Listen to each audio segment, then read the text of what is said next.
Hello! To change quick settings icon grid on Samsung Galaxy S25 Ultra, as you can see right here, by default you will have like 4 icons available right here, 4 by 2, and right here we currently have 6 by 2, and you can also change this number to smaller, for example like 3 by 2, and let me quickly show you how to do this. First of all, you have to go into the Galaxy Store and find yourself the application called Good Lock. Simply install it and open this application, and let me quickly go back.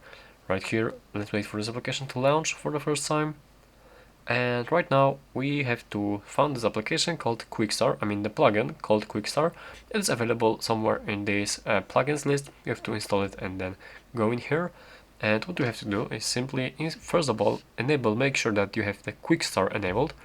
And after this, you also have to enable the Change Quick Setting Grid button grid. This setting right here. And by default, it should be like positioned like this. And as you can see, here we have by default 4 by 2 grid, icon grid, and we can also change it to wide.